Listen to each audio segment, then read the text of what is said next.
झालं का मंगलाचरण? नाही करा चालू करा प्रेम.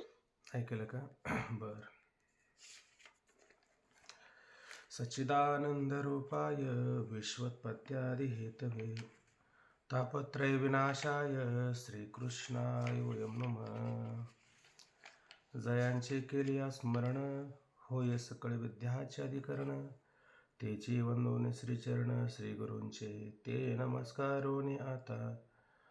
ओम नमो ज्ञानेश्वरा करुणा करा दयाळा तुमचा अनुग्रह लादलो पावन झालो चराचरे. मी कळा कुसरी काहीच नेने बोलतो वचने अति भाविका एका जनार्दनी तुमचा दास त्याची आस पुरवावी. ओम नमो जी आद्या वेद प्रतिपाद्या जे जे स्वसवेद्या आत्मरूपा देवा तुची गणेशो सकलार्थमती प्रकाशो म्हणे निवृत्तीदासो अवधारी जोजी. हे शब्द ब्रह्म अशेष तेची मूर्ती स्वेश जेथ वर्ण वपू निर्दोष मिरवतसे. स्मृती तेची अवयव देखा अंगिक भाव तेथ लावण्याचे ठेव अर्थशोभा. अष्टादश पुराणे तिची मणिभूषणे पदपदती खेवणे प्रमय रत्नांची. पुंडलिक वरद हरिविठ्ठल श्री ज्ञानदेव तुकाराम पंढरीनाथ भगवान की जय. माऊली ज्ञानेश्वर महाराज की जय. जगद्गुरु श्री संत तुकाराम महाराज की जय. सब संतन की जय. भगवती श्री ज्ञानेश्वरी. ज्ञानेश्वरीमध्ये अध्याय 6 आणि 6व्या अध्यायामध्ये आपण कालपर्यंत 41 होईपर्यंत विचार करून आलो. आता आज परत थोडा मागचा विचार करून पुढे पाहू की भगवंताने या ठिकाणी त्या असणाऱ्या आसनावर बसल्याच्या नंतर काय करावं पुढं, तर त्याचा विचार आपण काल म्हणण्यापेक्षा अनेक वेळा बारकाईनं पाहिलं. मग त्या आसनावर बसण्याच्या आधी किती प्रकारचे बंद करायचे, तर 3 प्रकारचे बंद त्या ठिकाणी आपल्याला सांगितलेले आहेत. आधीचा खालचा जो मूलाधार चक्रापाशी आहे तो मूळ बंद सांगितला. कंठापाशी त्या ठिकाणी जालंधर बंद सांगितला आणि नाभीच्या तिथं त्या ठिकाणी ओढियाना बंद सांगितला. असे 3 बंद फक्त त्या ठिकाणी सांगितलेले आहे. ते पण माऊलीनेच त्या ठिकाणी सांगितलेले आहेत. भगवंताने इतका काही बारकाईने विचार सांगितलेला नाही. कुंडलिनी जागरण वगैरे हा जो विषय आहे हा माऊलींचा स्वतंत्र असणारा त्या ठिकाणी विषय आहे. म्हणून जर ती त्या ठिकाणी असणारी कुंडलिनी जागी झाली तर तो जो साधक आहे त्या साधकाच्या असणाऱ्या शरीरामध्ये ती असणारी कुंडलिनी तिला जगदंबा असं म्हटलं जातं. त्या साधकाच्या शरीरातलं काय काय त्या ठिकाणी खाते, तर अनेक गोष्टींचा काल आपण विचार केला. म्हणून ती असणारी तीर्थ हृदय कोशा तळवटी जो पवन भरे किरटी त्या सगळ्याची मिठी देऊ निघाली. म्हणजे हृदय कोशाच्या खाली नाभीच्या तिथं पवने भरे किरटी अर्जुना त्या ठिकाणी जो वायू त्या ठिकाणी भरलेला होता त्या वायू सगळ्याची मिठी सगळ्यालाच मिठी देऊन खाली घाली. म्हणजे अशा पद्धतीनं त्याला मिठी देऊन त्याला सर्व त्या ठिकाणी खाऊन टाकते, गिळंकृत करून टाकते. मुखीच्या ज्वाळी तळीवरी कवळी मासांच्या वडवाळी आरोगू लागे. आणि मुखातून निघणाऱ्या तिच्या ज्वाळा आहे. वास्तविक पाहिलं तर ही कशी आहे त्या ठिकाणी भयंकर ज्वाला देणारी आहे. म्हणून हिला क्रोधायमान असं पण म्हटलं जातं. ही धगधगीत तापल्याप्रमाणे म्हटलं जातं. ती खरं तर धगधगीचंच आहे आणि तिच्या मुखातून निघणाऱ्या ज्वाळासुद्धा त्या धगधगीतच आहे. आणि तळीवरी म्हणजे खालच्या बाजूला किंवा वरच्या बाजूला कवळी म्हणजे ते एकत्र करते. काय? त्या ज्वाळा. त्या ज्वाळ्याने ते सगळे एकत्र करते. खालचं आणि वरचं एकत्र करून काय करते, तिथं जे काही मांस ते मांस मिळते त्या मांसांची वडवाळी आरोगू लागे. अशा पद्धतीनं ते सगळे मास एकत्र करून खायला सुरुवात करते. जे जे ठाई समास तेथ आज जोडे घाऊस पाठी एक दोन घास ह्याही भरी. आता काय म्हणते ती काय करते जे जे ठाई समास आणि ज्या ठिकाणी चांगले मासयुक्त मासळयुक्त जागा असेल ते तेथ आज म्हणजे वरच्यावर जोडे घाऊस आणि जोडे घाऊस म्हणजे मासाचे असणारे मोठाले भाग, त्याला काय म्हटलं लचके असं म्हटलं. असे लचके त्या ठिकाणी तोडते. पाठी एक दोन घास ह्याही भरे. ह्याही म्हणजे हृदयाच्या ठिकाणी एखाद दोन घास आणि त्या असणाऱ्या साधकाच्या हृदयाचे सुद्धा ते तोडून घेते. मग नंतर तळवे तळ हात शोधी उर्दीचे खंड भेदी झाडा घे संधी प्रत्येकाचा. मग काय म्हणतात मग पुढे ती काय करते तळवे तळहात म्हणजे तळपाय आपले जे आहेत त्या तळपायाच्या ठिकाणी काही मांसाची जागा असते, मजबूत मांस असतात. तळहातामध्ये पण सुद्धा त्या ठिकाणी मांस असतात. त्याचं काय करते शोधी म्हणजे त्याला शोधून त्याचा सगळा धांडोळा घेते. ऊर्ध्वीचे खंड भेदी ऊर्ध्वीचे म्हणजे त्याच्यावरती काही मांस असतील आतमध्ये तर ते त्या ठिकाणी काय करते त्या ठिकाणी सुद्धा खाऊन त्या ठिकाणी त्याचंही भेदन करते. झाडा घे संधी प्रत्येकाचा आणि संधी म्हणजे मध्ये असणारा जो बेचकळीतला जो भाग आहे त्या प्रत्येकाचा म्हणजे ते अवयव त्या ठिकाणी आहेत का नाही त्या अवयवांच्या किंवा त्या हाडांच्या मध्ये जे मध्ये भाग असतात त्या भागामध्ये सुद्धा त्या ठिकाणी काय करते झाडा म्हणजे अतिशय धांडोळा घेऊन त्यांना सुद्धा खाऊन टाकते. पुढं म्हटलं अधोभाग तरीना संडी परिणाखाचे सत्व काढी त्वचा धोने जडी पांजरेशी. आता अधोभाग तरीना संडी म्हणजे आता कोकाणे महाराज तुम्ही जे चित्र दाखवलं ते बरोबर होतं. म्हणजे ती खालच्याच भागाला उभी राहते, आपलं कंदाला सोडून ती मात्र न संडी म्हणजे सोडून जात नाही. परिणाखाचे सत्व काढी आणि नखामध्ये असणारे जो सत्व म्हणजे दोन मांसयुक्त भाग असतो तो सुद्धा ती त्या ठिकाणी काय करते काढून घेते खाऊन टाकते. त्वचा धुवून जडी पांजरेशी आणि त्वचेला जे मांस चिकटलेले आहे त्यांना सुद्धा काय करते आणि धुवून पुसून काढून टाकते आणि त्याला काय करते पांजरेशी नुसता हाडाचा पिंजरा एवढंच त्याला करून ठेवते. आस्तीचे नळे निरपे शिराचे हिर ओरपे तव बाहिरे उरुडी करपे रोम बीजाची. आस्ती म्हणजे हाडामध्ये असणाऱ्या ज्या नळ्या असतात आतमध्ये त्या सुद्धा ती काय करते ओरपून घेते. आता कशी ओरपते काय माहिती. शिरांची हिर ओरपे आणि शिरा जे असतात नसा नाड्या ज्या असतात त्याला पण काही मांसयुक्त भाग असतील ते सुद्धा काय करते ओरपून टाकते. तेव्हा काय होतं बाहेरी विरुडी करपे रोम बीजाचे आणि बाहेर असणारी विरुडी म्हणजे फुटणे अंकुरित होणं ते करपून जातं. काय करपून जातं रोम बीजाची. रोम म्हणजे केस आणि बीज म्हणजे मुळं. त्या बीजाची त्या केसाची असणारी मुळं त्या ठिकाणी अशा पद्धतीनं करपून जातात आणि विरुडी म्हणजे ते वाढतच नाही म्हणजे त्याचे केस जणू काय गळून जायला लागतात. नंतर मग सप्तधातूच्या सागरी तहानलेली गोट भरी आणि सभेची उन्हाळा करी खडखडीत. मग काय होते 7 प्रकारचे धातू असतात. मुळात एकच धातू असतो म्हणजे रक्त शोणित आईच्या गर्भातला असणारा शोधित, पण ती वीर्य आणि अन्न खाऊन वगैरे त्या पद्धतीनं त्याचे 7 प्रकार होत असतात. 7 प्रकार म्हणजे आता काल पाहिले आपण रक्त रस मांस मेद अस्थि मज्जा शुक्र हे असे 7 प्रकारचे काय असतात धातू असतात. तर ते 7 प्रकारचे धातू हाच कोणी समुद्र सागर सांगितला माऊलीनं.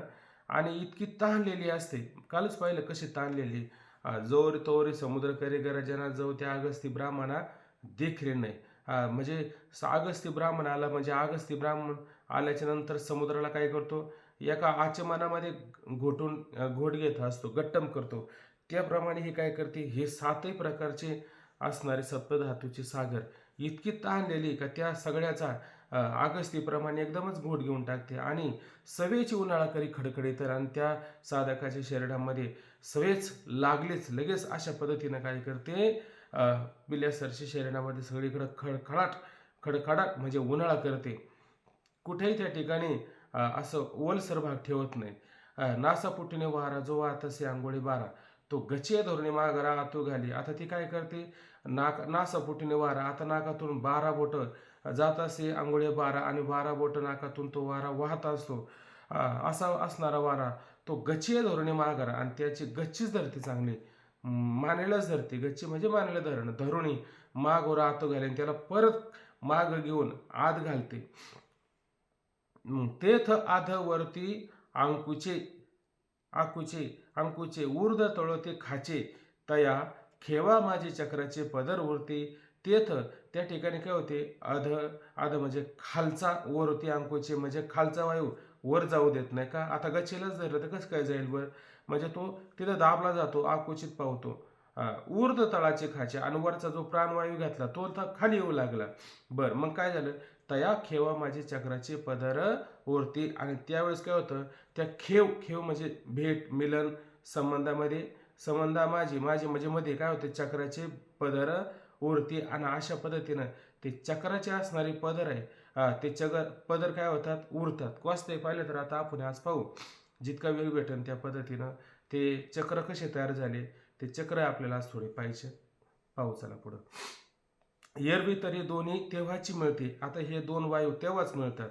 कधी परिकुंडलिनी नाविक दूषित, आणि कुंडलिनी त्या ठिकाणी काय करते, नाविक म्हणजे क्षणभर, दूषित म्हणजे त्या ठिकाणी क्रोधायमान झालेली, कोपायमान झालेली, खवळलेली असते, होती असल्यामुळे ते तयाते म्हणे. आणि ती त्या असणाऱ्या वायूला म्हणते, ते तयाते म्हणे परवते, अरे चला पलीकडे व्हा म्हणे, तुम्हीच कायशी येते, आणि तुम्ही तर काय करता बरं.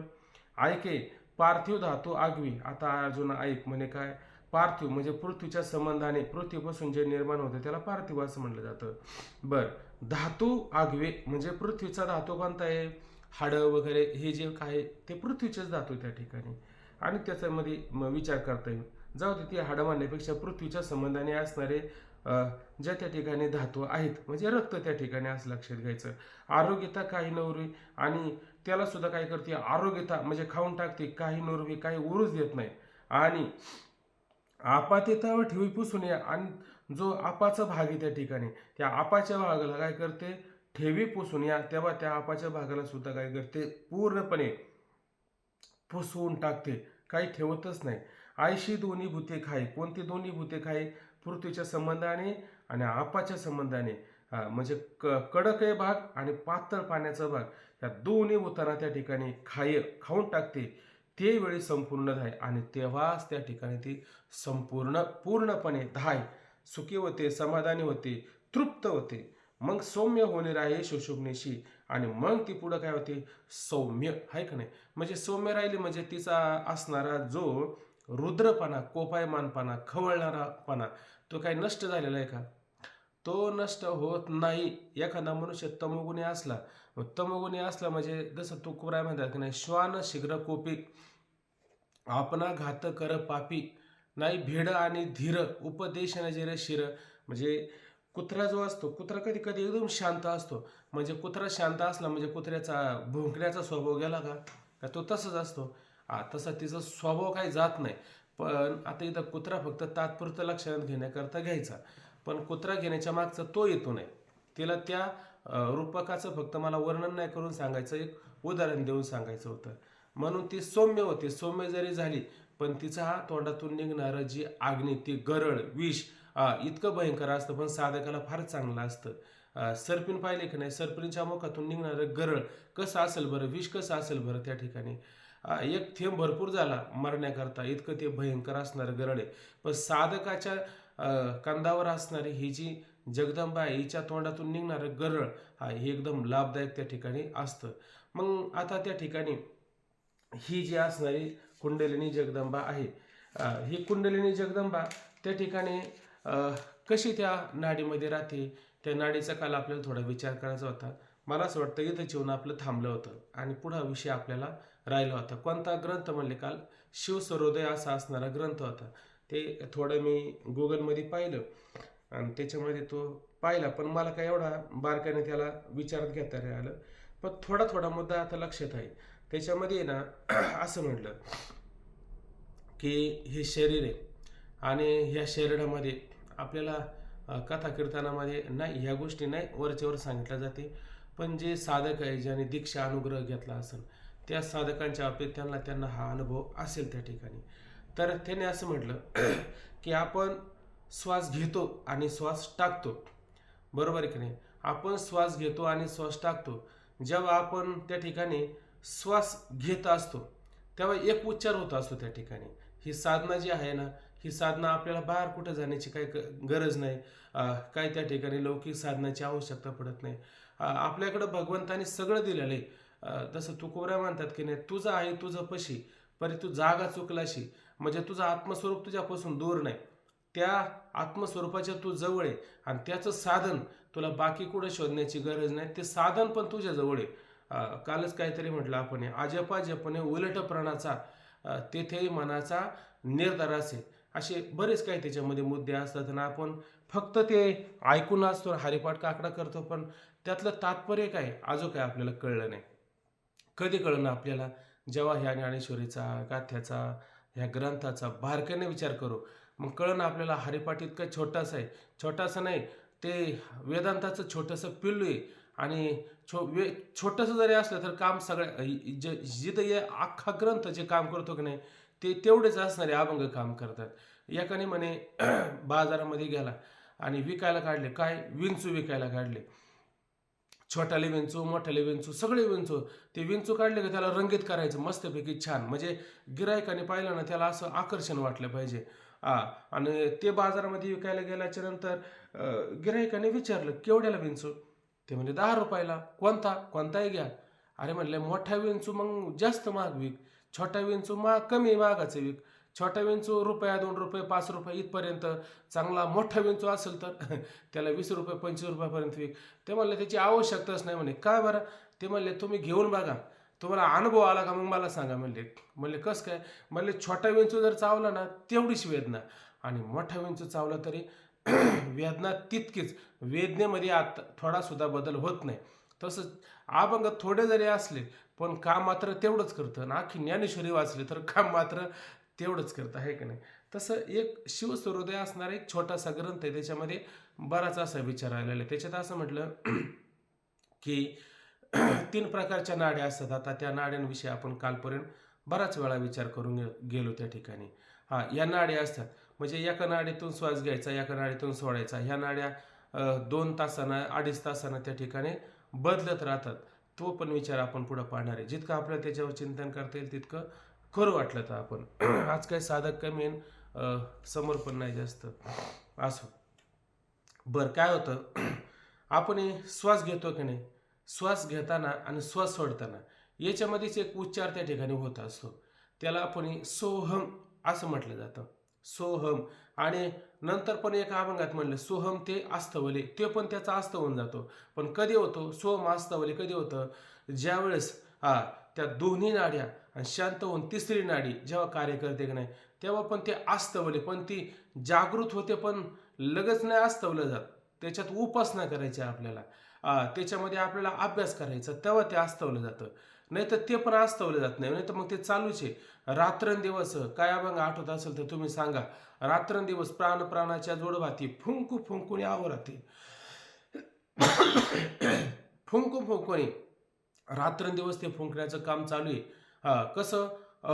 पहिल्यांदा श्वास आत घेतला आणि श्वास बाहेर सोडला. तर श्वास बाहेर सोडल्याच्या नंतर आणि आत घेतल्याच्या नंतर आपण काय करतो? असं घेतो, असं घेतो ना असं सोडतो. म्हणजे घेताना हकार हम आणि सोडताना सोम, म्हणजे सोहम, सोहम. म्हणजे सोमचं सो शब्दाचा विचार करताना तत्वानुसंधानामध्ये पण त्याचा आपण बारकाईने विचार केला की सोहम असा त्या ठिकाणी नाद होत असतो. पण हा नाद आपल्याला कळतो का? हा नाद कळत नाही. त्याच्यासाठी काय करावं लागेल? माऊलीने जी साधना आपल्याला सांगितलेली आहे त्या साधनेवरती आपल्याला आरूढ व्हावं लागेल. आणि आरूढ झाले का मग तुमच्या लक्षात येईल सोहम, सोहम असा नाद त्या ठिकाणी उमटत असतो. मग हा नाद ज्यावेळेस उमटत असतो त्यामध्ये काय घालवायचं आपल्याला? तर त्याच्यामध्ये घालायचं आपल्याला काय? सो, सो, सो असं केलं की नाही, सो. मग त्याच्यातला सो जो आहे की नाही पुढं सोडून द्यायचा, खाली काय घ्यायचा? स काढून टाकलं, खाली काय घेतला? ओ राहिला त्या ठिकाणी. आणि हम जो राहिला की नाही त्या ठिकाणी, हम मध्ये काय करायचं आता? त्या ठिकाणी ना सो मधला सोम त्यामध्ये काय काढला? स काढला, खाली काय राहिला? ओ राहिला.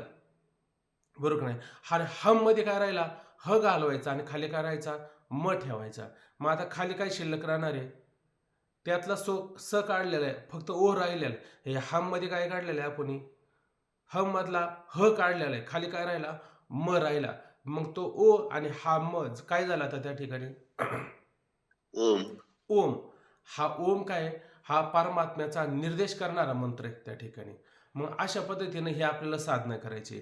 आणि याच्यात काय सापडायचंय, सापडायचं काय, तुम्हाला सापडलेलंच आहे का हे आपल्यापेक्षा वेगळं होतंय, आपल्यापेक्षा वेगळं होत नाही. म्हणून माऊलीनं म्हटलं की तेथे मनाचा निर्धार असे, इथंच मनाचा निर्धार, तुम्हाला दुसरीकडे बरं का शोधायची. महाराज, हा.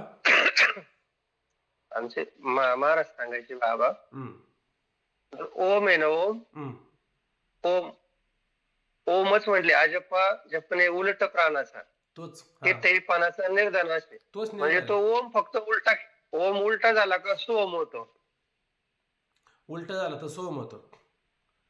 हम्म. आता उलट ओम झाल्याच्या उलटा नंतर करायचा. फक्त त्याचे अक्षर उलटे करावं लागेल तुम्हाला, किंवा ते अक्षर एकत्र घ्यावं लागेल.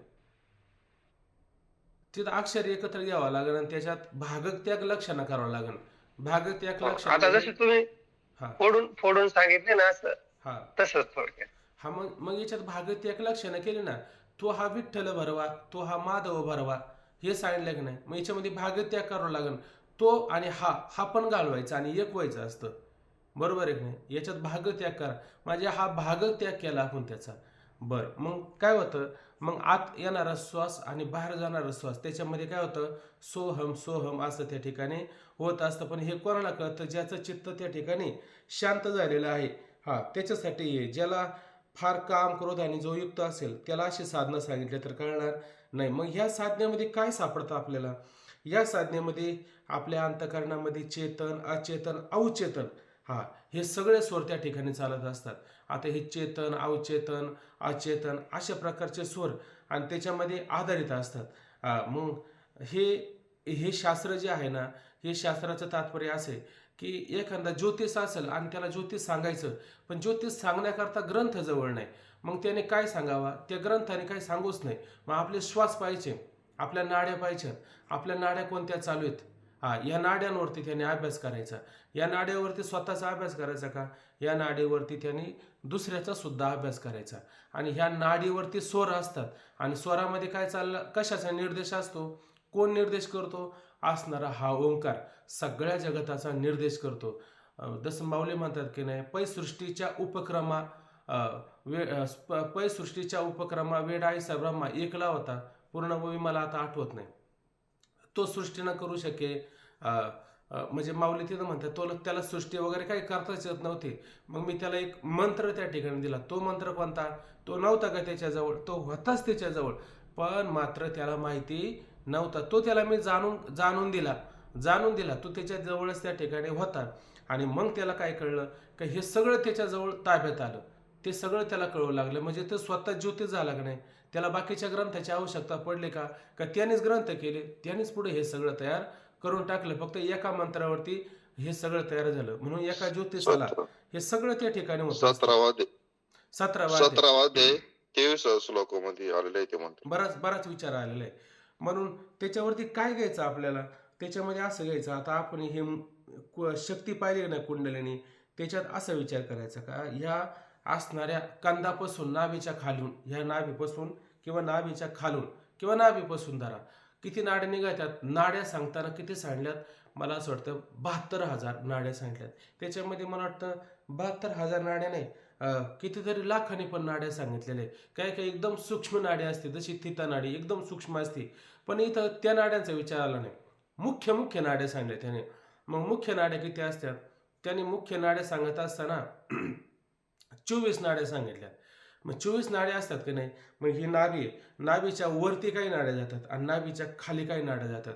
ज्यावेळेस आपण 15वा अध्याय पाहणार की नाही, त्याची मुळं त्या ठिकाणी सांगितलेली, ही मुळं कुठं कुठं पसरल्यात. तसं या नाभीतून ह्या ज्या नाड्या, ह्या जी मुळं निघलेली, ही काही खालच्या बाजूला गेल्यात. खालच्या बाजूला म्हणजे नाभीच्या खालच्या बाजूला 10 नाड्या जातात आणि नाभीच्या वरच्या बाजूने 10 नाड्या त्या ठिकाणी जात असताना अशा पद्धतीने ते सगळ्या शरीराचा कारभार करत असतात. म्हणजे नाभी काय, नाभी हे केंद्रस्थानी. रावणाला बाण मारला का नाही, तो कुठं मारला, नाभी मारला. नाभी काय होतं, केंद्रस्थान होतं. जसं वृक्षाचा नाश करायचा कुठं करावं लागेल नाश, नाभीच्या ठिकाणी करावं लागेल. नाभीच त्याचं खरं मूळ आहे त्या ठिकाणी. म्हणून या नाभीतून अशा 24 नाड्या त्या ठिकाणी वाहत असतात. आणि मग 10 खाली गेल्या, 10 वर गेल्या, मग बाकीच्या दोन नाड्या इकडे जातात आणि 2 नाड्या इकडे जातात. एक डाव्या बाजूला 2 जातात आणि उजव्या बाजूला 2 नाड्या त्या ठिकाणी जात असतात. अशा एकूण किती नाड्या असतात, 24 नाड्या असतात.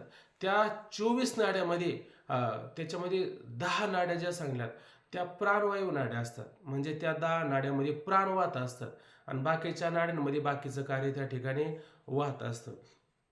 आता त्या 10 नाड्यामध्ये तुम्हाला आता माहिती झाल्यात, 3 नाड्या तर पक्क्या माहिती झाल्या तुम्हाला. कोणत्या 3 नाड्या त्या ठिकाणी, इडा, पिंगळा आणि सुषुम्ना.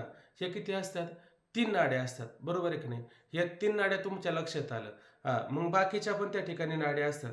आता बाकीच्या नाड्या सांगत असताना त्याच्यामध्ये गांधारी, हस्तिजीवा, मला जरा ते लिहिताना जरा थोडं मागं पुढं झालेलं आहे, पण राहिलं तर सांगा. गांधारी, हस्तिजीवा, पुषा, यशस्विनी, आलंभूषा, कुहू, शंकिनी, इतक्या ह्या काय झालेल्या त्या ठिकाणी एकूण ह्या 7 नाड्या आणि त्या असणाऱ्या मुख्य 3 नाड्या, अशा काय झालेल्या आहे, 10 नाड्या त्या ठिकाणी झालेल्या आहे. आता इडा नाडी कुठं असते, डाव्या नागपुडीत असते. उजवी नाडी कुठं असते, आपलं पिंगळा नाडी कुठे असते, उजव्या नागपुडीमध्ये असते. किंवा ह्या खांद्याकडे आणि ह्या खांद्याकडे 2 नाड्या 2 पद्धतीने धरलं तरी चालेल. आणि मध्यमामध्ये ती नाडी असते ती सुषुम्ना किंवा त्याला मेरुदंडात म्हटलं तरी चालेल. बरं, आता डाव्या डोळ्यामध्ये कोणती नाडी असते, तर गांधारी नाडी सांगितली. उजव्या डोळ्यामध्ये कोणती नाडी सांगितली, तर हस्तिजीवा ही नाडी सांगितली. डाव्या कानामध्ये कोणती नाडी सांगितली, पुषा नाडी सांगितली. उजव्या कानामध्ये कोणती सांगितली, कोणती नाडी सांगितली, अयशस्विनी नाडी सांगितली. आणि मुख कमळामध्ये कोणती नाडी सांगितलेली, तर मुख कमळामध्ये आलंभूषा नाडी सांगितली. आणि जननांग लघवीच त्याला तिथं कू नाडी सांगितली आणि गुदा नाडी सांगितली. त्या गुदेच्या ठिकाणी एक नाडी सांगितली, तिला शंकिनी नाडी असं म्हटलं जातं. अशा एकूण किती नाड्या, 10 नाड्या. आणि प्राण किती असतात आपले, प्राण किती असतात, 10 प्राण असतात. तुम्हाला किती प्राण माहिती आहे, 5 प्राण माहिती आहे, बरोबर आहे की नाही. कोणकोणते 5 प्राण, प्राण, अपान, व्यान, उदान आणि समान, हे तुम्हाला 5 प्राण आहे. पण ज्याने विचारसागर ऐकला त्याला किती प्राण माहिती असले पाहिजे, 10 प्राण असले पाहिजे. कोणकोणते, कुर्म, कृकल, हा नाग, कुर्म, कृकल, देवदत्त व धनंजय, हे 5 उपप्राण. नाग, कुर्म, कृकल, देवदत्त आणि धनंजय हे सुद्धा त्या ठिकाणी काय असतात, 5 प्राण त्या ठिकाणी आपण पाहिले जातात. म्हणजे यांचं पण कार्य असतं आणि यांचं पण कार्य असतं. पण हे मुख्य प्राण असतं त्यांचं कार्य मोठं असतं आणि ते उपप्राण असतात त्यांचं कार्य मात्र त्या ठिकाणी छोटं असतं. मग आता ते मुख्य प्राण आहे, ते प्राण आता आपण पाहिले होते मागच्या वेळेस. आता तो प्राण असतो मुख्य, बरोबर आहे की नाही, श्वास आतमध्ये घेतो. तो मुख्य प्राण तो कुठं असतो म्हणे, हृदयाच्या ठिकाणी असतो. त्याला आपण काय म्हणतो, त्याला प्राण असं त्या ठिकाणी म्हणतो. आणि त्याच्यानंतर आपण हा जो असतो की नाही, तो कुठं असतो म्हणजे गुदाच्या ठिकाणी असतो. समान कुठं असतो, नाभीच्या ठिकाणी असतो. उदान कुठं असतो, इथं कंठात असतो. आणि व्यान जो सांगितलेला आहे तो सर्व शरीराच्या ठिकाणी कार्य करतो. म्हणजे व्यान म्हणजे त्या ठिकाणी सर्व शरीरामध्ये पसरलेला असतो. त्याच्यानंतर नाग असा असणारा प्राण तो काय करतो, आपल्याला जो ढेकर येतो का नाही, तो ढेकर उद्गार देण्याचं काम त्या ठिकाणी करत असतो. त्याच्यानंतर कुर्म नावाचा प्राण आहे का नाही, तो त्या ठिकाणी काय करतो, तर आपले डोळ्याचे उघडझाप त्या ठिकाणी असते. मला एक जण असा भेटला होता की त्याला डोळ्यामध्ये सतत औषध घालावं लागत होतं. म्हणजे का, ते बोले डोळ्याच्या पापण्या मिटतच नाही म्हणे. म्हणजे काही काही ठिकाणी असं पाहिलं जातं की ज्याचा हा प्राण शांत झालेला आहे, त्याच्या ते वायपर कसं असतं येणे जाण्याचं असं काम करतं, तसं त्यांनी तयार केलेलं, कृत्रिमरित्या तयार केलेलं असं पापणीची उघडझाप करण्याला करावं लागत होतं. म्हणजे पापणी झाकली तर काही पण डोळ्यामध्ये जायचं. म्हणून त्या ठिकाणी कोणता क्षीण झालेला प्राण असतो, तो कुर्म नावाचा प्राण, तो क्षीण होतो ना, मग त्याच्या डोळ्याची उघडझाप पण त्या ठिकाणी होत नाही. जर आपल्याला बाथरूमला याला त्याला जाताना जर त्रास होत असेल तर कोणता प्राण बिघडला, मुळ्यात होत असेल तर कोणता प्राण बिघडला, ढेकर व्यवस्थित येत नसेल तर कोणता प्राण बिघडला. लहान मुलाला चांगला ढेकर येतो, आपल्या कधी ढेकरच येत नाही. आपले प्राणच बिघडलेले असतात नंतर जाऊ द्या, असू द्या. मग अशा पद्धतीचा हा कुर्म नावाचा जो प्राण असतो तो डोळ्याची उघडझाप करण्यामध्ये उपयोगी ठरतो. त्याच्यानंतर आपल्या जेव्हा शंख येते की नाही तेव्हा शंख येण्याकरता सुद्धा एक प्राण असावा लागतो त्या ठिकाणी, त्याला कृकल नावाचा प्राण असं म्हटलं जातं. त्याच्यानंतर आपल्याला जर जांभळे यायचे असेल तर जांभळे करता एक प्राण सांडला, त्याला देवदत्त नावाचा प्राण असं म्हटलं जातं.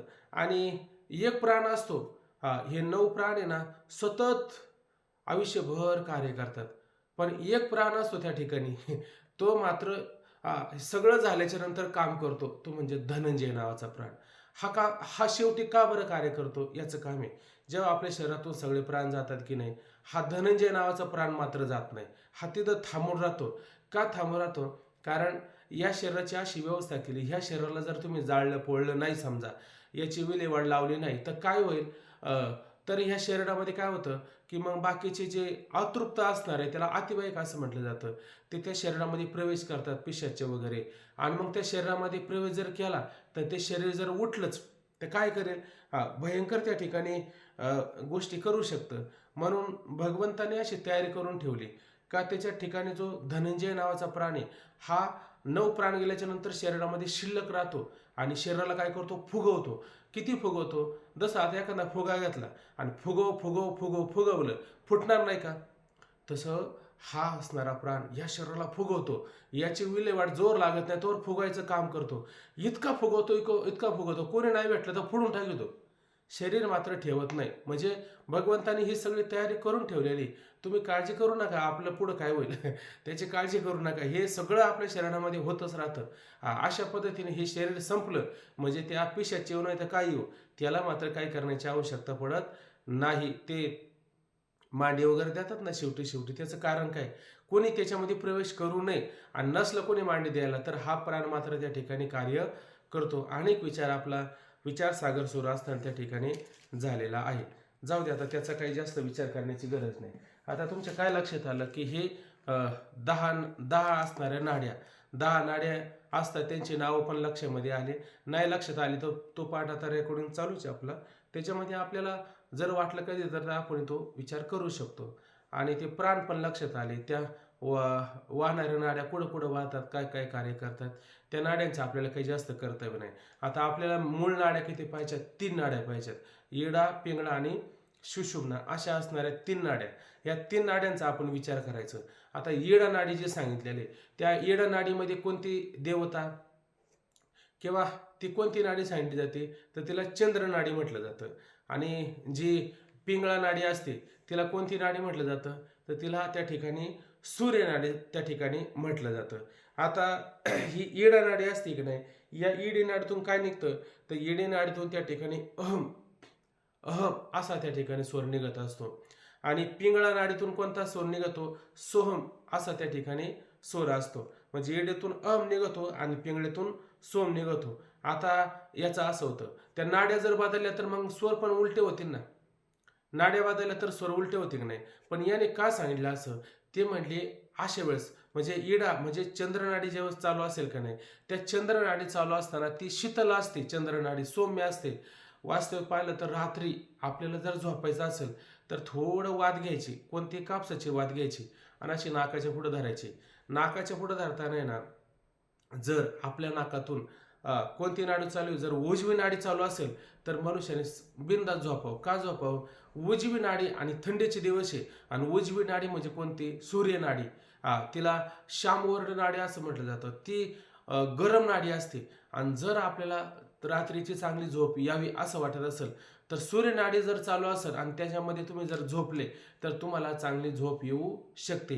पण चंद्र नाडी जर चालू असेल तर, चंद्र म्हणजे चंद्र शीतल असतो ना, थंड असतो ना, ती चंद्र नाडी जर चालू असेल तर काय होईल बरं, झोप येईल की व्यवस्थित, झोप येणार नाही. मग रात्रीची कोणती नाडी चालू असली पाहिजे, रात्रीची आपली सूर्य नाडी चालू असली पाहिजे. आणि दिवसा कोणती नाडी असली पाहिजे, दिवसा भयंकर ऊन लागतं आपल्याला. मग दिवसा कोणती नाडी, दिवसा आपली चंद्र नाडी म्हणजे शरीराला त्या ठिकाणी काय करते, शीतल करण्याचं काम करत असते.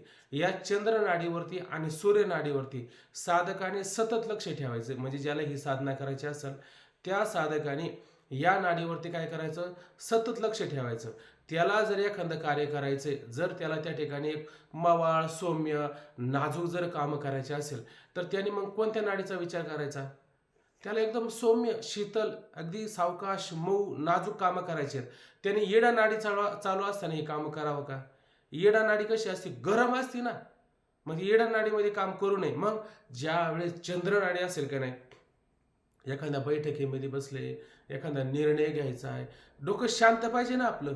डोकं जर शांत नसेल तर तुम्ही सूर्यनाडी चालू असेल तर लगेच भांडणं होण्याची शक्यता असते. त्याचं ते राहतच नाही महाराज, अशी अवस्था होते. मग चंद्रनाडी जर शीतल असेल आणि एखाद्या बैठकीत तुम्ही बसले, तुम्हाला निर्णय द्यायचा, डोकं जर शांत असेल तर तुमचा निर्णय व्यवस्थित होऊ शकतो. आणि सूर्यनाडी जर चालू असेल तर मात्र तुमचा निर्णय चुकीचा. हे शास्त्रच एक प्रकारचं, हे ज्योतिष एक प्रकारचं. ते वाचले मी जरा, त्याच्यामध्ये सारे ज्योतिष सांगितले.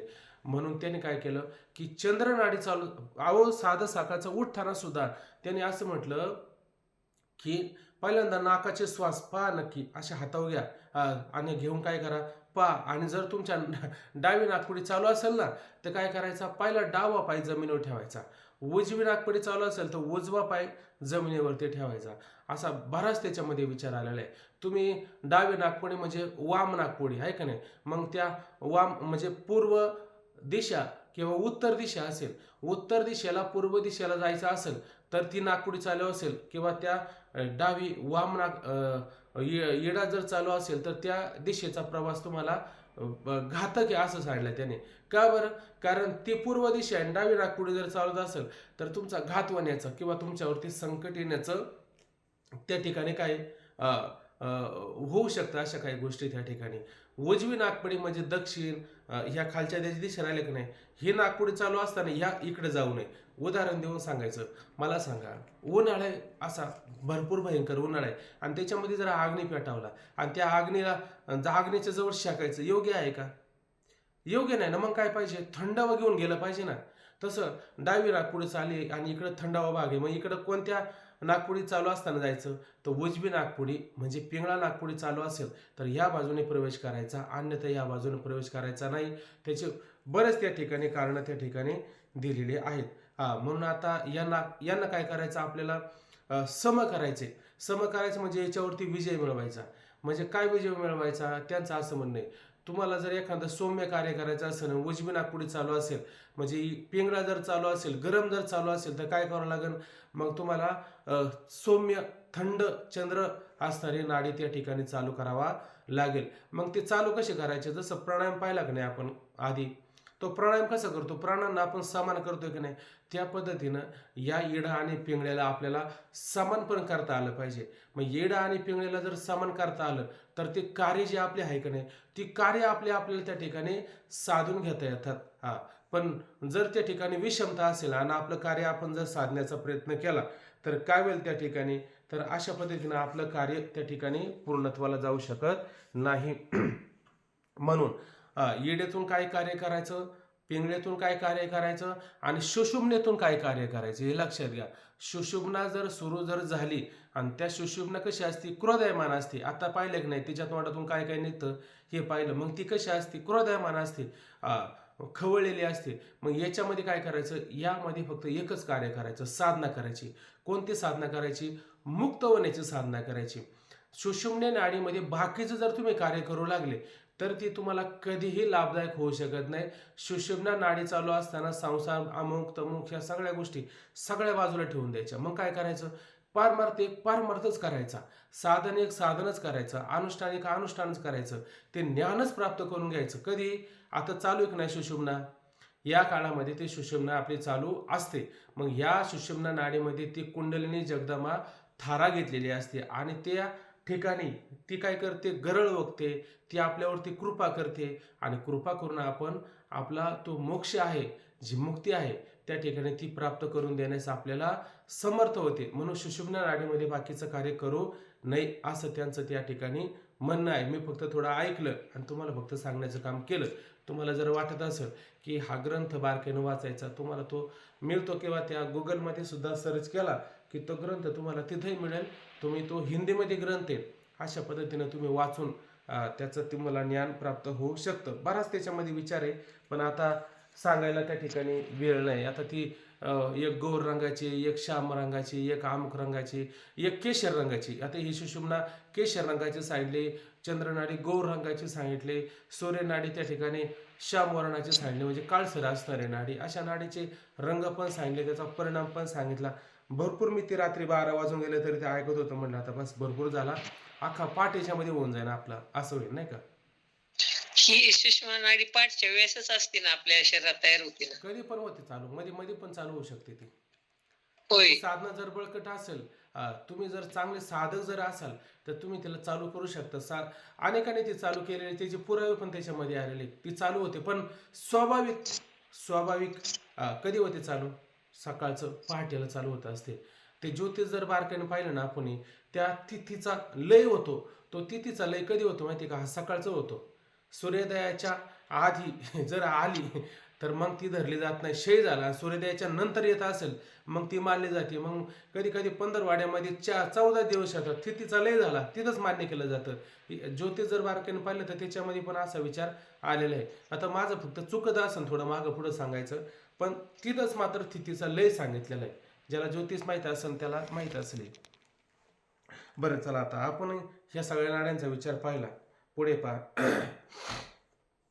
आयशी दोन्ही भूते खाय, म्हणजे पृथ्वीचं असणारं आणि पृथ्वीच्या संबंधाने असणारे धातू आणि आपाच्या संबंधाने असणारे, त्या दोन्हीला काय करते? खाऊन टाकते, पार चाटून फुसून खाते. आयशी दोन्ही भूते खाय, अशा प्रकारचे या दोन्ही भूतांना काय करते? खाऊन टाकते.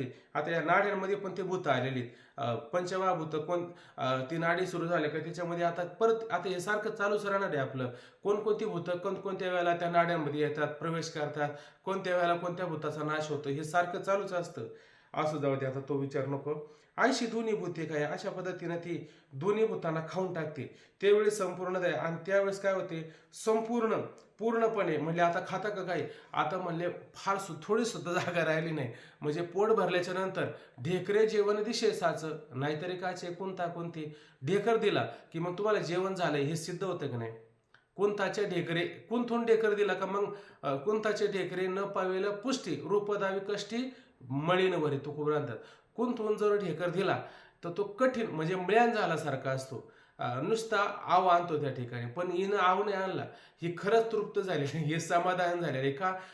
त्या वायूनं तर आपण जो होता ना त्याने कमी खाल्लं, त्याच्यापेक्षा हिनं तर जास्तच खाल्लं. म्हणजे हिनं पार अगदी संधी बिंदी अमुक तमुक जिथं जिथं दिसल, हृदयाचे सुद्धा तिनं 2-3 डचके तोडलेच म्हणे. इतक्या पद्धतीनं तिनं खाल्लेलं असतं. म्हणून अशा पद्धतीनं सगळं खाऊन पोट भरलं म्हणजे ते तृप्त झाली. मग तृप्त होऊन काय करते? मग सौम्य म्हणजे अतिशय शांत मावळ होऊन राही सुषुम्नेपाशी, आणि ती सुषुम्ना असणारी नाडी आहे त्या नाडीमध्ये त्या ठिकाणी ती येऊन राहत असते. बर, मग पुढे होतात तेथ तृप्तीचे संतोषे, आणि ती तृप्त झाली, समाधान झाली, आणि तिला काय झालेलं आहे? आनंद झालाय, संतुष्ट झाली ना. एकदा पोट भरलं ना मनुष्य कसा होतो? मस्तपैकी तंदुरुस्त, एकदम मस्त टकाटक होतो, आहे का नाही? साध्या भाषेमध्ये एकदम मस्त. त्याच्या चेहऱ्याकडे पाहिलं तरी कसं वाटतं? वाह, आता तुम्ही जरा व्यवस्थित दिसू लागले. मगाशी पार अगदी ब्लॅन झाल्यासारखे वाटले, आहे की नाही? पार गळाठा झाल्यासारखं वाटत होतं, पण आता मात्र तुम्ही चांगले व्यवस्थित आम्हाला वाटतात. अशा पद्धतीनं ती खाल्लं ना तिनं, मग संतुष्ट झाली, तृप्त झाली, समाधानी झाली. मग ते तृप्तीचे समाधानी, अशा प्रकारे तृप्तीच्या संतोषाने संतुष्ट होऊन गरळ जे वरमुखे आणि गरळ, आणि अशा पद्धतीनं ती शांत पडते की नाही. तिच्या तोंडातून गरळ पडायला सुरुवात होते. हिचं तोंडातून गरळ, आता आपण म्हणतो की नाही गरळ, तो गरळ वाकला म्हणजे विषारीयुक्त बोलला. आता हे साप सरपिराचे मानल्यावर तिचं गरळ म्हणजे तिचं विषच का नाही. पण साधा का करता ते जीवन काळ आहे का नाही? योग्याला दिली जीवन काळा, बरोबर ना? योग्याला दिली ना ही जीवन काळ, म्हणजे योगी शब्दच का घातला? योग्या करता ही जीवन काळ आहे. ही जीवन काळ म्हणजे अमृताची कला आहे. अमृत काळा म्हणजे गुण आहे. हे तिच्या साधका तिचे असणारी गरळ या योग्या करता काय खास असणारं अमृत आहे. हे अमृताने काय होतं? आतापर्यंत सगळं चाटून पुसून खाल्लं की नाही, हे अमृत जेव्हा त्याच्या शरीरामध्ये पडतं ना, असा मस्त टाकाटाकी होतो त्या ठिकाणी. आता पुढं त्याचं वर्ण आपल्याला पुढं पाहायचंय, कसं होतं काय होतं सगळं दिसन. मग ते तृप्तीचे संतोष, अशा प्रकारे तृप्त होऊन गरळ जे वर्मीमुखे, आणि तिच्या मुखातून आणि गरळ वर्मी म्हणजे ते असणारं गरळ तोंडातून त्या ठिकाणी पडतं, आणि ते पडतं त्याने ते पडतं कुठं प्राण जे म्हणजे त्या प्राणामध्ये येतं त्याने त्या गरळाने तेचने पिवखे आणि त्या गरळ रूपी पिवखे म्हणजे अमृताने प्राणू जे अशा पद्धतीनं प्राण त्या ठिकाणी काय करतो जगतो म्हणजे गेलेले प्राण पुन्हा त्याच्यामध्ये काय होतं पुन्हा त्याच्यामध्ये सामर्थ्य येतं त्याचा गेलेला जो भाग आहे तो परत जागे यायला सुरुवात होते. मग माऊली म्हणतात तो तो म्हणजे काय तो विषरूपी गरळ कसा असतो आग्नीप्रमाणे असतो तो आग्नेय आतुरी निघे आणि तो त्या गराळातून जणू काय आग्नेस म्हणजे आता ती वकत असेल तिला उलटी जर तिची झाली असेल ते गरळ कसं असेल बरं ते म्हणले नुसतं गरळ विषारी असतं असं नका मानू मग ते वकतीनं जेव्हा तिच्यामध्ये ते वकणं सुद्धा काय आग्नेप्रमाणेच असतं कारण ती लाल लाल असते ना केशराप्रमाणे असते आणि तिच्या पोटामध्ये आग्नेचा असतो आहे की नाही या आग्नीचं तात्पर्य काय होतं माहिती आहे का तो का म्हणे आम्ही झालो अग्निरूप हे अग्निरूप म्हणजे काय हे अग्निरूप होणं म्हणजे कोणत्या प्रकारचा भेद न शिल्लक राहणं सगळीकडे एक जाणणं हाच कोणी त्या ठिकाणी काय अग्नी म्हणजे एकदा तैशे येणे पाहलिया ज्ञान जात जायला या ज्ञानवर म्हणतात तैस येणे पाहिल्या म्हणजे अशा पद्धतीनं हे पाहलिया म्हणजे उजाडलं उदय झाला काय या ज्ञानाचा ज्यावेळेस उदय होतो की नाही ज्ञान जात जायला म्हणजे इतर ज्ञान काय जळून जातात हे वन्नी ते तूर्ण ऐशे जाणं माऊली म्हणतात येर ज्ञानी हे सगळं काय हे ज्ञान आहे की नाही हे वन्नी म्हणजे आग्नेप्रमाणे आणि बाकीचे काय तूर्ण अशी पण त्या ठिकाणी ज्ञान आहे. मग जेव्हा जसं माऊली म्हणतात नाही तृण आग्नी मिळत समरस झाले तैशे नामे केले जपता हरे अशा पद्धतीनं हा सोहम अशा पद्धतीनं जर जागा जर झाला तर बाकीचं सगळं काय करतं जळून जातं त्या ठिकाणी म्हणून तो विषरूपी गरळ जरी तोंडातून पडलं पण ते कसं असतं अग्नीप्रमाणे असतं धगधगीत मग तो अग्नी आतून निघे आणि त्याच्या तोंडातून जेव्हा ते गळरूपी विषरूपी अग्नी बाहेर निघतो काय होतं परंतु सबाय नेऊची लागे आणि सबाय मग काय म्हणतात सबाय आत आणि बाहेर आता मला सांगा आतमध्ये काय आतमध्ये पूर्ण खाऊन टाकलं ना त्याला काय ठेवलं का आतमध्ये त्या प्राण्याने पण खाल्लं आणि हिनं पण खाऊन टाकलं मग आत आणि बाहेर कसं झालेलं आहे बाहेर अगदी पांढरा झाला शरीराचा पांढरे म्हणजे मरतुकडा झाला फक्त शरीराचे हाडच त्याचे त्या ठिकाणी दिसू लागलं अशा पद्धतीनं सबाय नेऊ लागले आणि आत आणि बाहेर तोडलं ना भरपूर तोडलं त्याला जसं एखाद्याला जखम झाली त्याच्यावर मलमपट्टी केली तर त्याला बरं वाटतं थोडं तसं याची सुद्धा मलमपट्टी सुरू झाली आता हिनं काय केलं त्याच्यावरती ती मलमपट्टी लावायचं काम केलं म्हणजे आत बाहेर निवू लागले म्हणजे त्याला त्या ठिकाणी शांत करू लागते म्हणजे तो शांत होऊ लागतो पुढ तो ते वेळी कसू बांधिती अंगे सांडीला पुढती आणि त्यावेळी काय होतं कसू बांधिती अंगे सांडीला पुढती पुढं काय होतं त्यावेळेला काय होतं कसू म्हणजे शरीरात गेलं शरीराचा असणारा कस शरीरातला कस गेला निघून पूर्वीचा आता जशी जमीन असते की नाही त्या जमिनीचा वरचा भाग म्हणजे जो कसा नियुक्त असतो म्हणजे त्याच्यात शेण माती वगैरे सगळं असतं म्हणून पिकं चांगली येतात पण गंमत अशी होती ती माती जर ओढून काढली तर खाली जर मातीमध्ये जर काही जर पीक घ्यायचं त्याला कस असतो का त्याला कस नाही राहत तशा शरीराचा मूळचा कस काय केलेला आहे खाऊन टाकला म्हणजे कस निघून गेला म्हणजे थोडक्यात त्या शरीरात असणारं इथं काहीतरी सामर्थ्य शब्द दिला म्हणजे शरीरातलं पूर्वीचं सामर्थ्य पूर्वीचा कस निघून गेलेला असतो की नाही ते वेळी कस बांधते आणि गेलेला कस काय त्या ठिकाणी होतं अंगी सांडीला पुढती आणि अशा पद्धतीनं परत असणारा तो गेलेला कस आहे ते सामर्थ्य परत पुढती म्हणजे परत पुन्हा त्या ठिकाणी सांडलेला कस शरीराच्या ठिकाणी परत येऊ लागतो. मार्ग मोडती नाडीचे नवविधपण वायूचे जाय म्हणून शरीराचे धर्मो नाही आला तो मागाचा विचार परत मार्ग मोडती नाडीचे आता ह्या नाडीचे मार्ग मोडलेत ना त्या ठिकाणी नाडीचे मार्ग मोडल्यामुळे काय झालं नवविधपण वायूचे आता नवविधपण वायूचे किती वायू सांगितले आपण एकूण वायू किती सांगितले मगाशी गेले विसरू 10 आणि इथं वायू किती सांगितले याने 9 वायू मग एक वायू का सांगितला नाही त्याचं काम कधी असतं शेवट म्हणून सांगताना किती वायू सांगायचे 9च वायू सांगायचे बाकीचे वायू सांगण्याचं काही तात्पर्य नाही तो वायू त्या ठिकाणी या साधकाच्या शरीरामध्ये किंवा आपल्या शरीरामध्ये कार्य करत नाही अगदी शेवटी कार्य करतो म्हणून तो शेवटचा धनंजय नावाचा असतो ना त्याला सांगायचं काही कारण नाही म्हणून मार्ग मोडते हा, आणि त्या नाड्यांचे मार्ग मोडलेले बंद पडतात की नाही? बंद पडून जातात नाडीचे मार्ग. नवविध पणवायूचे आणि 9 प्रकारचे जे वायू असतात, प्राण असतात, ते सुद्धा काय करतात? थांबून जातात त्या ठिकाणी. गंमतच आहे थोडक्यात. आता ह्या नाड्या जर बंद पडल्या आणि एखाद्याला वैद्याला बोललं, बघा ना यांना काय झालं, त्या वैद्याने जर त्याला तपासलं समजा, तो काय म्हणन? हे गेले म्हणते. कारण नाडी चालू असताना कळते ना आपल्याला. बाबा हा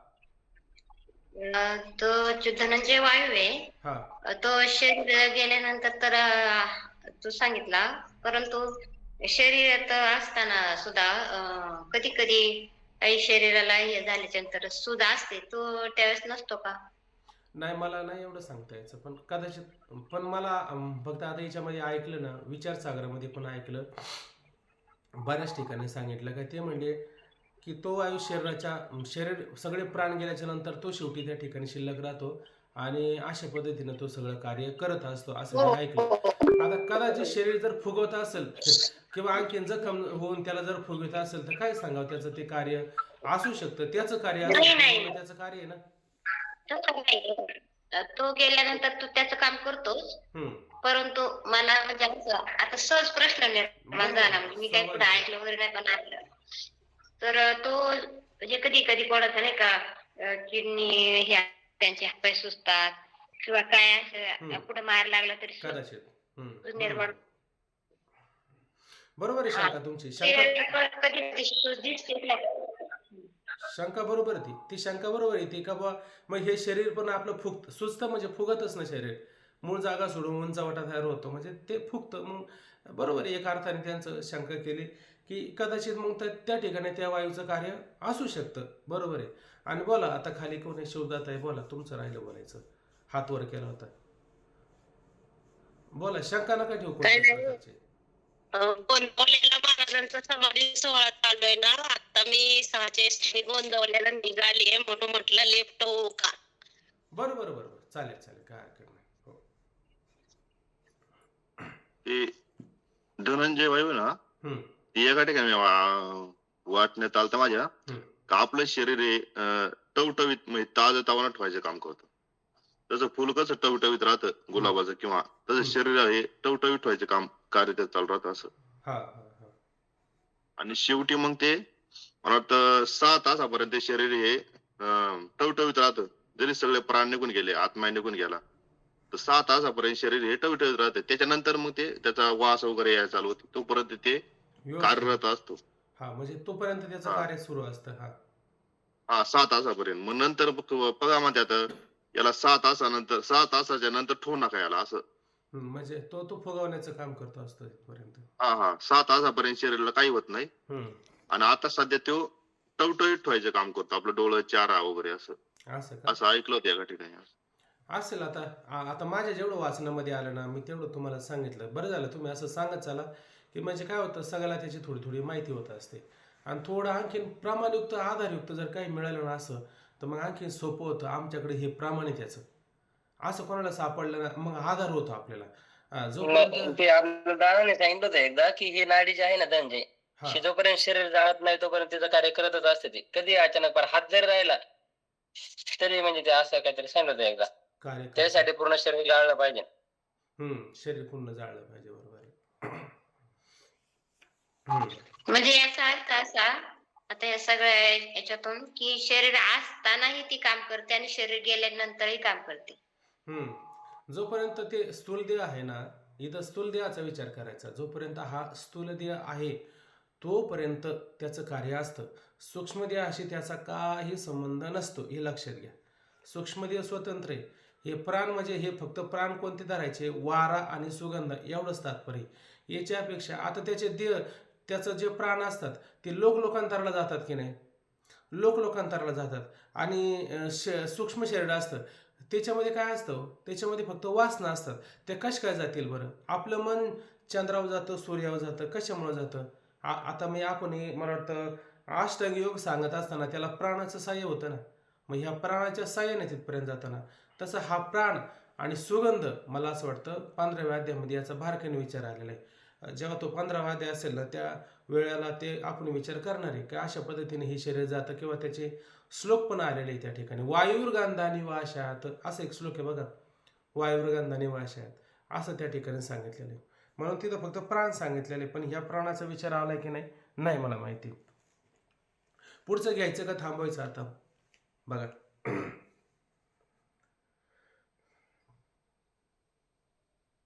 घ्यायचं का थांबवायचं पुढचं? घ्या ना. घ्यायच्या एखाद दोन ओव्या घेऊ. आता त्या साधकाला आता ती शक्ती परत सगळं काय देणार आहे. आता आज आपलं याच्यातच सगळं आता बळ गेलं, आता उद्याला आपल्याला जरा चांगलं बळ कुठून आपल्याला त्या साधकाला काय काय मिळणार, त्याची काय काय अवस्था होती, कसा त्या ठिकाणी तो दिसू लागतो ते भरपूर होता, पण आता वेळ कमी राहिला. आता 10-5 मिनिटांनी किती होणार आहे, 1-2 ओव्या पाहू वाटलं तर, आणि मग थांबू वाटलं तर चला. हा तो आग्नेय शरीर येतो आपणोचे यच्चामित करा यच्चामुक कामतीश्वरः गृहत्वैतानि सयते वायुर्गंधा निवाशात. वायुर्गंधा निवास आहेत. हा असाच श्लोक आहे बरोबर 15व्या अध्यायामध्ये.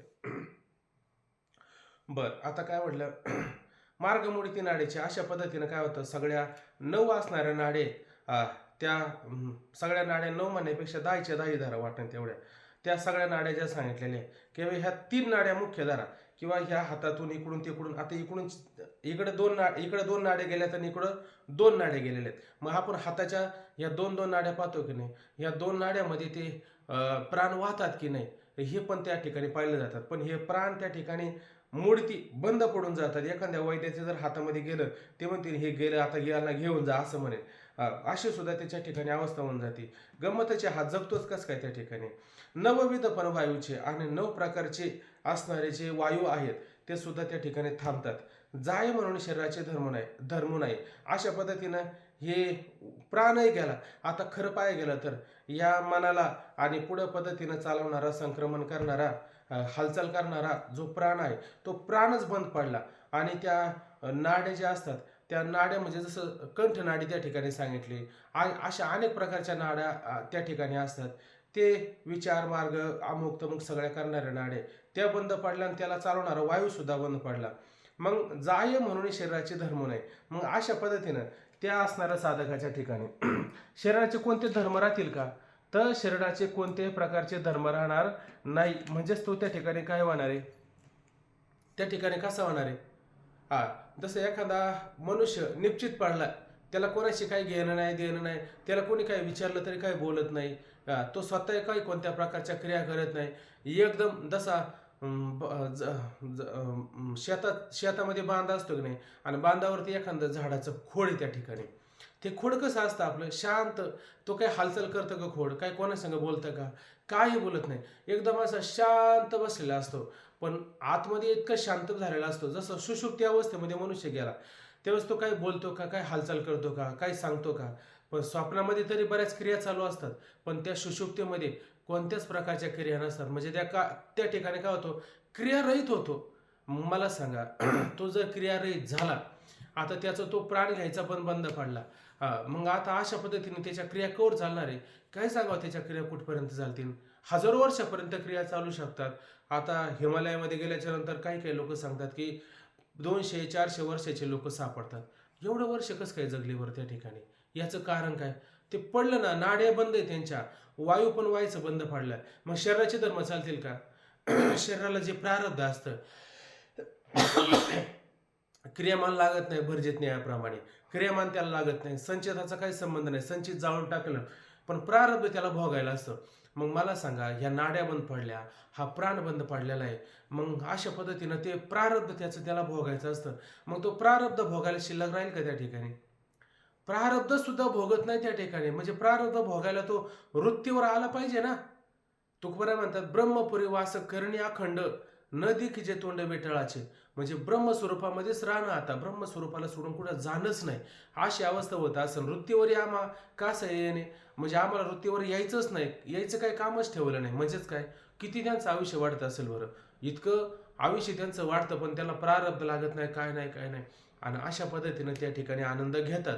एखाद्याला असं वाटेल का हे शांत झाले, हे संपले, आता यांचा अंत्यविधी करा, यांचा अंत्येष्टीचा कार्यक्रम करा असं म्हणतील. पण मात्र तसे ते नसतात. आपल्या स्वरूप स्थितीवरती एकरूप होऊन जातात. म्हणजे शरीराचे धर्म पूर्णपणे त्या ठिकाणी काय करतात, संपून जात असतात. पुढं पहा. इडा पिंगळा एकवटती, गाठी तिन्ही सुटती, साही पदर फुटती, साही पदर फुटती चक्राचे हे. आता त्या ठिकाणी कोणकोणत्या नाड्या आहे? इडा नाडी, इडा म्हणजे चंद्र नाडी, पिंगळा म्हणजे सूर्य नाडी आहे का नाही. एकवटते, आता एक झाल्या म्हणजे जसं आपण वृंदावनामध्ये जातो आणि गेल्याच्या नंतर काय पाहतो? रास म्हणजे काय? ऐक्य आहे त्या ठिकाणी. म्हणजे ह्या दोन्ही काय झालेले आहेत? एक झालेले, म्हणजे दोन्ही एक वाटते, म्हणजे दोन्हीचं ऐक्य होतं. ही वेगळी राहत नाही आणि ती वेगळी राहत नाही. त्या दोन नाड्या दाखवल्यात बरं का. एका बाजूने काय सांगितलंय? एका बाजूने शिव दाखवला आणि एका बाजूने शक्ती दाखवली, आणि ती मधली असते ना कुंडलिनी, त्या कुंडलिनी काय करते? दोघांचं मिलन करते. जेव्हा ती कुंडलिनी शक्ती काय करते? शिवाचं आणि शक्तीचं काय करते? मिलन करते. मग जेव्हा मिलन होतं की नाही, समजून घ्यायचं या इकडून पण सारखाच असतो आणि इकडून पण सारखाच असतो, म्हणजे दोन्ही सारख्या वाहतात. ज्यावेळेस दोन्ही सारख्या वाहतात असं कळलं ना, तर समजायचं आताचा जो योग आहे, जसं तुम्ही म्हणता की नाही दूध शर्करा योग आहे का नाही, दूध आणि साखर एकत्र आल्याच्या नंतर जसा दूध शर्करा योग, तसे या दोन नाड्या जर एकत्र आल्या आणि त्याच्यात जर चांगली साधना केली तर ती साधना फार फलितरूप होऊ शकते. जसं म्हणता की नाही तुम्ही, 1 तास उरला खटवंग रायाशी, 1च तास उरला होता. काय प्रकार झाला? हाच तर प्रकार झाला ना त्या ठिकाणी. म्हणजे हे संपलं ते संपलं आणि फक्त साधना शिल्लक राहिली, आणि त्याच्यामध्ये 1 तासातच त्याने भाग्यदशी कशी प्राप्त झाली. म्हणतात भाग्य, काय भाग्य त्याचं उदायला असेल, कशी त्याला भाग्यदशा प्राप्त झाली, अशी भाग्यदशा आपल्याला सुद्धा त्यामध्ये प्राप्त होऊ शकते, पण त्याला फार जाणणारा साधक असावा लागतो.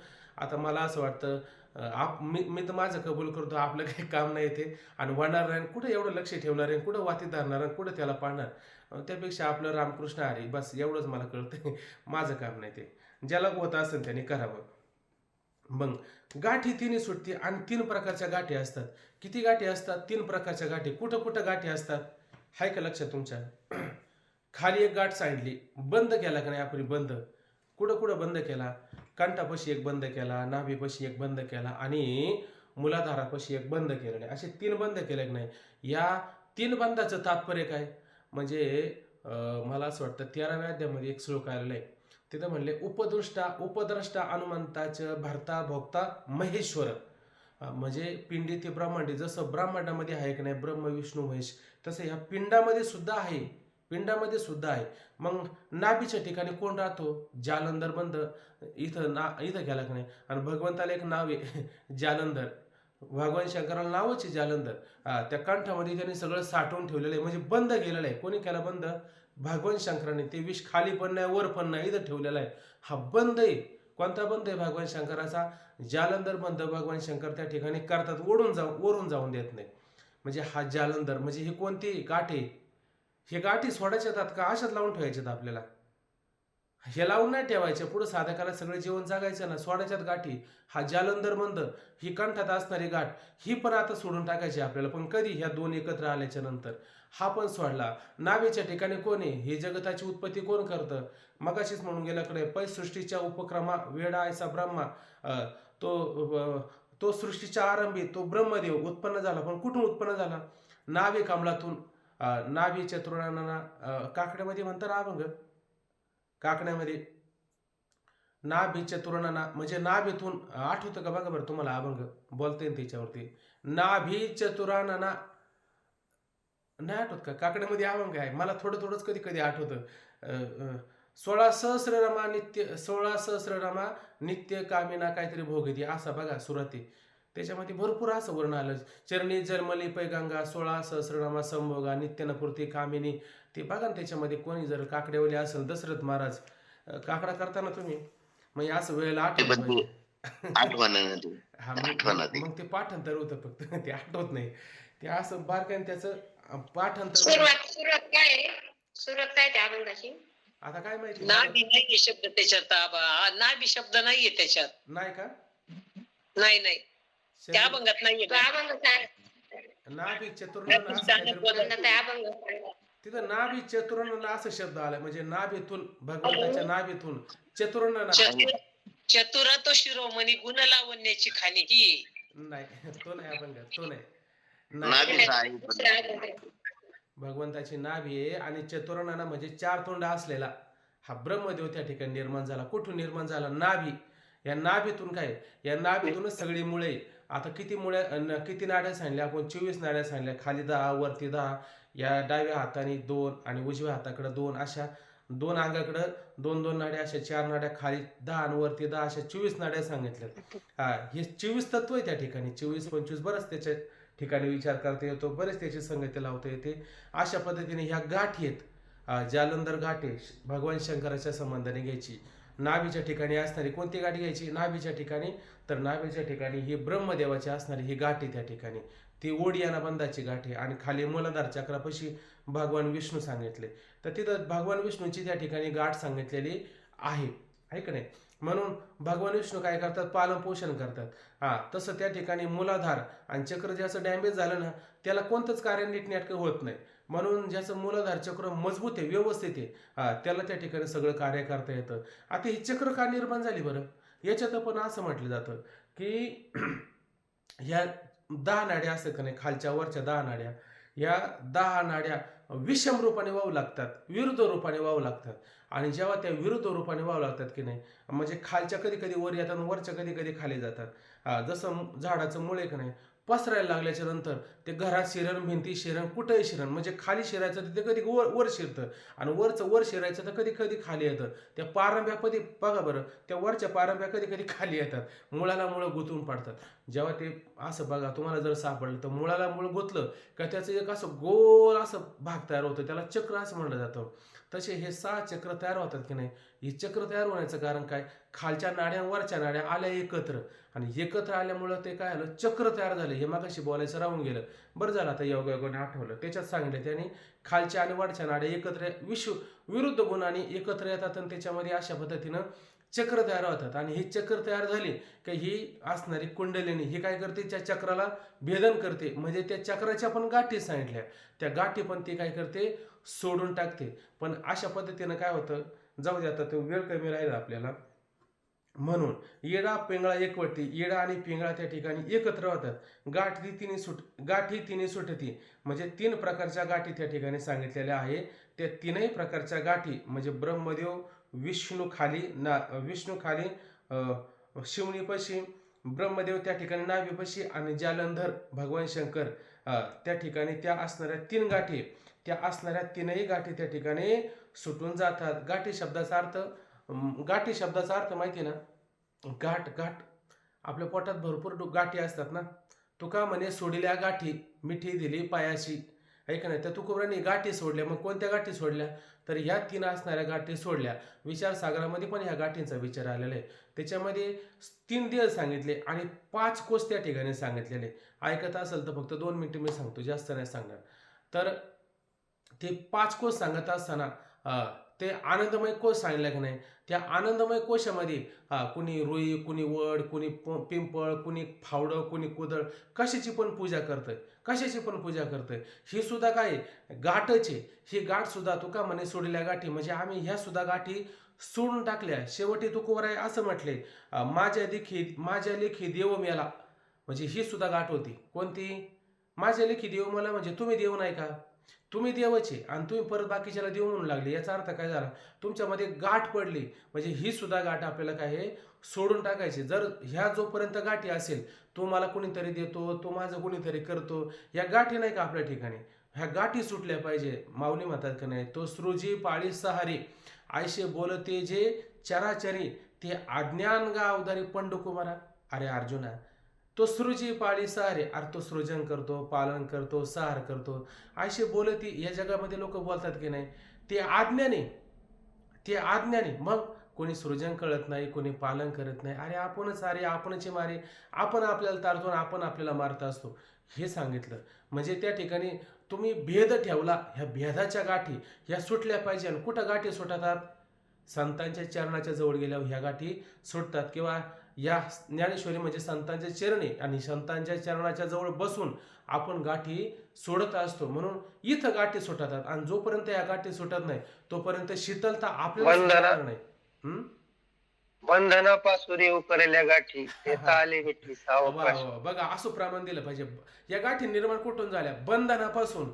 बंधन निर्माण झालं ना, बंधनापासून गाठी निर्माण होतात. ज्याच्या ठिकाणी बंधन नाही त्याला गाठी आहे का? अजिबात नाही. म्हणून बंधनापासून उकलेल्या गाठी देता आली मिठी सावकाश.